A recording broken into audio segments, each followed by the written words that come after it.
ladies and gentlemen, and welcome back to Tech Showdown. My name is Kevin, this is my co-host Teddy, and I've got some exciting news for you today regarding some AMD products. Now, of course, we're going to know more at their full E3 announcement, but we had some stuff come out already, some leaked specs and so forth, and it's looking pretty cool. First, I just want to say that I'm working on Hardware Legends Episode 4 right now. I'm going over a whole bunch of different NVIDIA cards. It's going to be a really awesome video. If you haven't checked out Hardware Legends yet, go back and watch that. I'll put a link in the top of the comment section down below.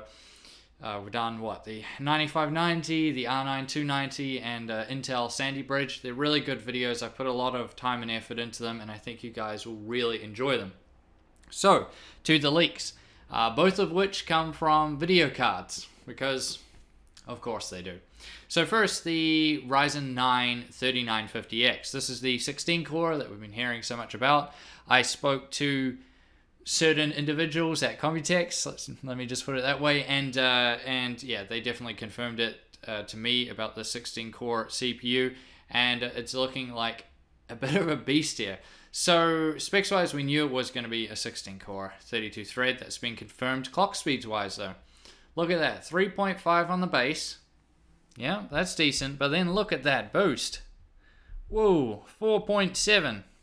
That's getting up there. Cache is at 72, which is a bit higher than 3900X. Still tons, that's pretty fat. And TDP at 105 watts. Wow. So comparison wise, I guess the closest thing Intel has is the i9 9960X. Yeah, this is looking pretty crazy. If we can imagine what the performance is going to be like on that 3900X, then this 3950X is going to be absolutely crazy. That thing is really going to be powerful. This is going to be great for those who are doing productivity. I would say if you're just purely gaming, then this is probably far too overkill for you, so I would probably trend more towards something with 8 cores.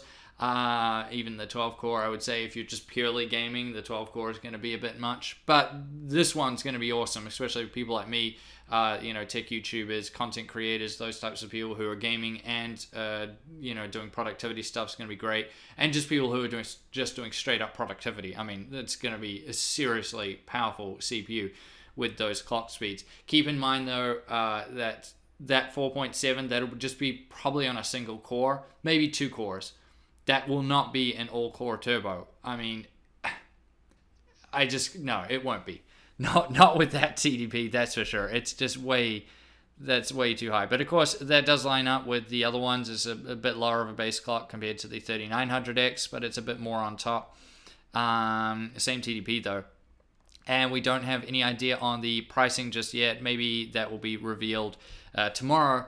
But considering that the 3900X is $500 US, you can imagine that this will be more. I'd say $799. That seems reasonable to me.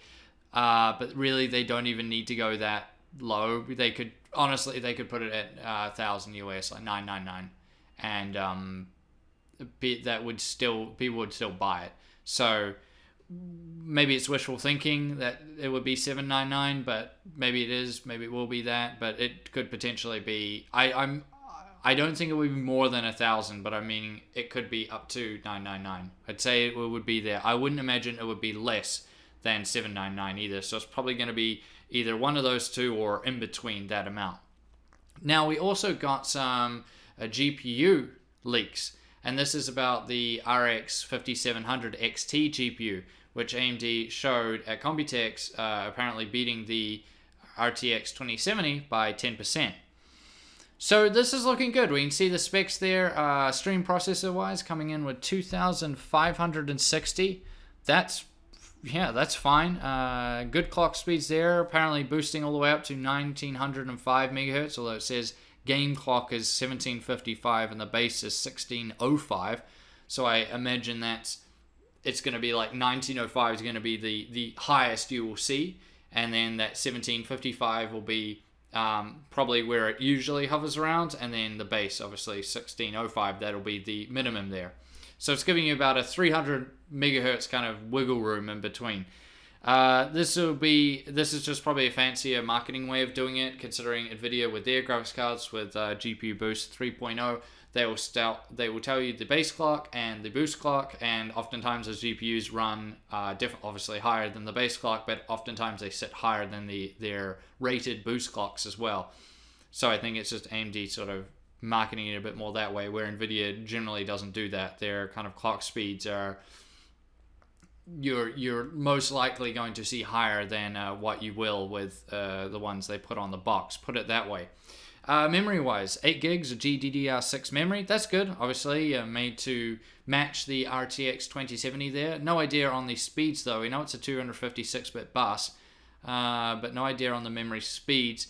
If they're copying the 2070, it would be a 14,000 megahertz, but potentially they could use slightly slower GDDR6 memory, 12,000 or 10,000 potentially, but we don't know at this stage. I would imagine if they're trying to match the RTX 2070, then it will be probably 14,000 or something like that, since it's going to be matching it most likely in price as well at a rumored $499 US, which puts it exactly the same price as the RTX 2070, a base model 2070.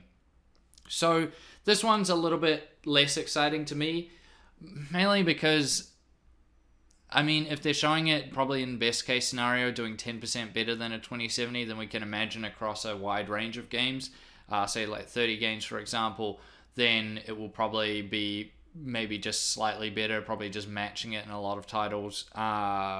With that in mind, you know, if you're paying the same price and it's just giving you, let's just say 3% better performance, it's really going to come down to other factors in terms of why you would pick one over the other. So I'm less excited about this than I am about the Ryzen 9 3950X, but it's still good. You know, this is good from AMD. This gives them something in the mid to high end, which they do not currently have a card that fits that. Of course, they still got the RX580 and 590, but they're more mid-level cards, and they're also sort of not really holding up too well as of late, not as well as they have been, I should say. So this is going to be definitely good for AMD to get something in there. And the last bit of news is that the new Xbox Scarlett that's going to be coming with AMD CPU and GPU, just like the PlayStation 5. So that's going to be really good for AMD. They're getting something in the the consoles, basically both sides, I guess not Nintendo, but with both the Sony console and the Microsoft console, Xbox and PlayStation. That's good. Both CPUs and GPUs and both are going to be AMD, so that's really good for them.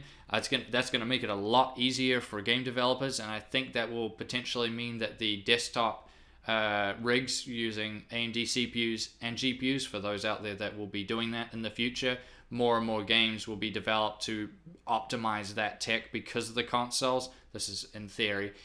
So you could see quite good performance that way. But I want to throw it to you guys, all this news. I'm just making this video a little bit quickly, trying to get it through, because of course this video will be sort of like outdated by the time the E3 announcements finished, I should say. So I just wanted to put this out there just to give you an idea of the leaks that have come out so far. So let me know what you think about the 3950X and this RX5700 XT in the comment section down below. I'd really like to know. And as always, guys, I'll see you all next time.